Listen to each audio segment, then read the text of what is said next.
அனைவருக்கும் வணக்கம். ஓம் நம சிவாய. ஓம் ஸ்ரீ குருப்பியோ நமக. ஸ்ரீ மாதா அமிர்தானந்தமயி தேவி அம்மாவின் வாழ்வும் வாக்கும், பக்கம் 17, பகுதி 2.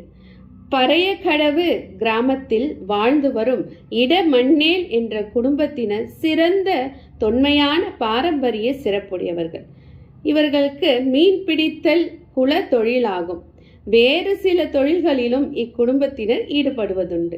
தினசரி இறை வழிபாடும் தக்க நாட்களில் விரதம், உபவாசம் முதலியவற்றை முறையாக அனுஷ்டிப்பதும் இவர்களது வாழ்வின் முக்கிய அம்சங்களாகும். தானம் செய்வது மீனவர்களது இயல்பு.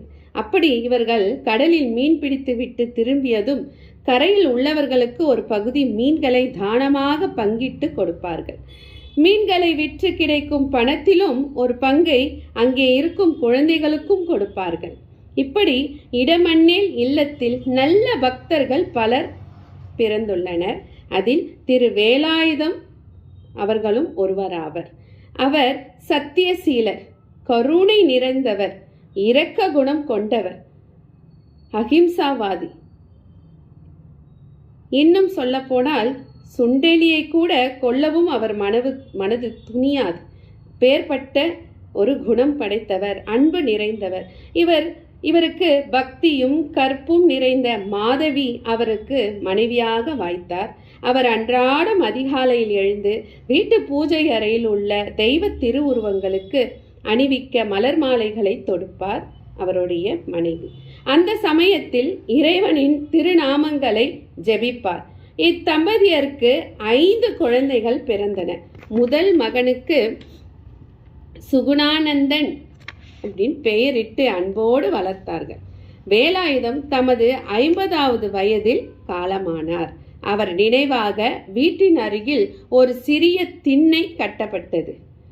பறையக்கடவிற்கு வந்த ஒரு துறவி அவ்விடத்தில் தினசரி தீபம் ஏற்றுமாறு கூறினார். ஆனால் அது முறையாக நிகழவில்லை. பல வருடங்களுக்கு பிறகு அம்மா தேவி பாவ தரிசனம் சமயத்தில் அத்திண்ணையில் தினமும் தீபம் ஏற்ற வேண்டும் என்றார். அதன் பின் தினசரி தீபமும் ஏற்றி வருகின்றனர். இப்பொழுது குடும்பம் பண்பாட்டிற்கேற்ப சுகுணானந்தன் பக்தி நிறைந்தவராக வளர்ந்தார். கண்ணன் அவருடைய இஷ்ட தெய்வம். 10வது வயதிலேயே கதகளி நாட்டியம் பயின்ற அவர் அதில் கிருஷ்ண வேடம் தரிப்பதை மிகவும் விரும்பினார். ஒரு முறை கதகளி நாட்டியத்தில் கிருஷ்ண வேடம் அணிந்த சுகுணானந்தனின் மனம் பக்தி வசப்பட அவருடைய உணர்வையே அவர் இழந்தார். இடமண்ணேல் இல்லம் அமைதி தவழும் சூழ்நிலையில் அமைந்துள்ளது. 3 பக்கங்களில் காயல் நீரால் சூழப்பட்டுள்ள இவ்வீட்டை சுற்றிலும் தென்னை, முந்திரி மற்றும் பழமரங்கள் நிறைந்து பச்சை பசேல் என கண்ணுக்கினிய காட்சி தருகின்றது. காயல் நீரில் நீர்வாழ் விலங்கினங்கள் மகிழ்வோடு வாழ்ந்து வருகின்றன.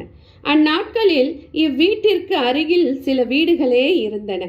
சுகுணானந்தர் 13-14 வயது சிறுவனாக இருந்தபோது பள்ளி விட்டு வீடு திரும்பும் வழியில் முந்திரி மரங்களில் ஏறி பழங்களை பறித்து சாப்பிடுவது வழக்கம். சுகுணானந்தனின் உறவு பையனும் இதில் கலந்து கொள்வதுண்டு. ஒரு நாள் இருவரும் பழம் பறித்து கொண்டிருந்த போது ஒரு துறவியை கண்டனர். நீண்ட முடி தாடியுடன் கூடிய அவர் அந்த இடத்தை சுற்றி பார்த்தார். இதற்கு முன் அவரை அந்த சிறுவர்கள் அங்கு பார்த்ததே இல்லை. அந்த துறவிடம் இருந்து திடீரென ஆனந்த சிரிப்பு எழுந்தது. மகிழ்ச்சியுடன் அவர் பல சான்றோர்கள் வாழ்ந்த இவ்விடத்தில் அவர்களது சமாதிகள் புதைந்துள்ளன. இங்கு பல சாதுக்கள் தியானத்தில் ஆழ்ந்திருக்க போவதை நான் காண்கிறேன். பல துறவிகள் இங்கு தவம் புரிந்து முக்தி பெறுவர். இது ஒரு புனித ஸ்தலமாகும் என்றார் அந்த துறவி. மேலும் ஒரு முறை ஆனந்தமாக சிரித்தார். மேலும் ஆனந்தமாக சிரிக்கிறார் அந்த துறவி. அதன் பின் அங்கிருந்து போய்விட்டார். அவரை மீண்டும் அப்பகுதியில் யாரும் பார்க்கவில்லை. சிறுவர்கள் இருவரும் அவர் சொன்னதை கேட்டு சிறிது நேரம் திகைத்து நின்றனர். பின் அவர்கள் விளையாட்டில் ஈடுபட்டனர்.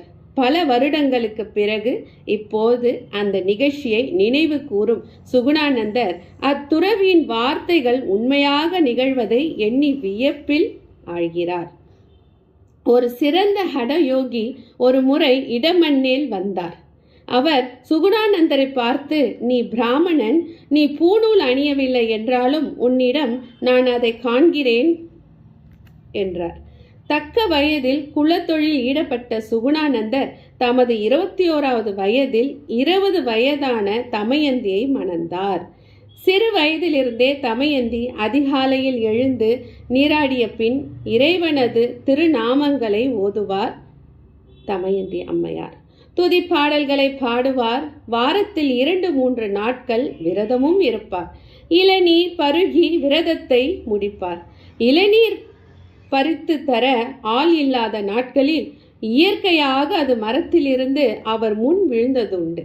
இவரது தீவிரமான ஆசார அனுஷ்டானங்களை கண்டு உறவினர்கள் இவரை பட்டத்தி அம்மா, அதாவது பிராமண அம்மா என அழைத்தார்கள். ஓம் ஸ்ரீ குருப்யோ நமக.